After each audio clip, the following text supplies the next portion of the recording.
नमस्कार प्रणाम। हम राघवेंद्र स्वागत बा सबके इन खबर के भोजपुरी चैनल पे। भैया भीषण गर्मी के बीच भीषण बिजली कटौती हो रहल बाटे, लोग बेहाल बाटे, एकदम परेशान बा।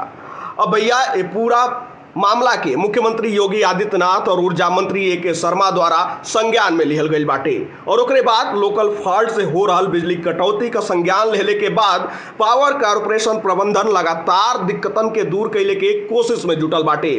कारपोरेशन मुख्यालय पर तैनात प्रबंधक निदेशक पंकज कुमार, उत्पादन निगम के प्रबंधक निदेशक पी गुरुप्रसाद सहित 27 अधिकारियों के व्यवस्था में सुधार खातिर जिला खातिर रवाना कर दियल गई बाटे।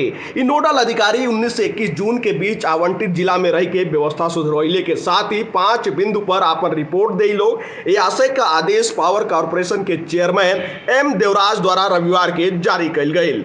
जिला में भेजल गए अधिकारी जिला में सुधार की दिशा में चल रहा काम का समीक्षा के साथ ही जिला का भ्रमण भी करी लोग। विद्युत आपूर्ति, क्षतिग्रस्त पावर वितरण, ट्रांसफार्मर का स्थिति, वर्कशॉप में वितरण ट्रांसफार्मर का उपलब्धता, स्टोर में सामग्री का उपलब्धता और विद्युत आपूर्ति संबंधी शिकायत के निस्तारण का स्थिति का विश्लेषण करके अपन रिपोर्ट 22 जून के कॉर्पोरेशन मुख्यालय में प्रस्तुत करी लोग। प्रबंधक निदेशक के साथ ही निदेशक और मुख्य अभियंता की भी जिम्मेदारी दियल गई बाटे, जहां पे सरकार द्वारा दावा कल जाला कि भैया शहरी क्षेत्र में 18 से 20 घंटा का बिजली दियल जा रहा बा, ग्रामीण क्षेत्रन में 10 से 12 घंटा का। लेकिन भैया जमीनी हकीकत कुछ ये तरीका का बाटे कि ये भीषण गर्मी के बीच जहां पे 18 घंटा का बिजली का दावा बा या 10 घंटा भी बिजली नहीं के। और भैया एक बार अगर ट्रांसफार्मर जल गए तो आप सब भी जनते बानी, चक्कर लगावत लगावत चप्पल घिस जा रहा बा, लेकिन काम नहीं खे हो। हालांकि सरकार अब ये पूरा समस्या के संज्ञान में ले ले बा। अब देखल जाओ कि 22 तारीख तक जो रिपोर्ट सौंपल जाई ओमे का कुछ निकल के सामने आ रहा बाटे।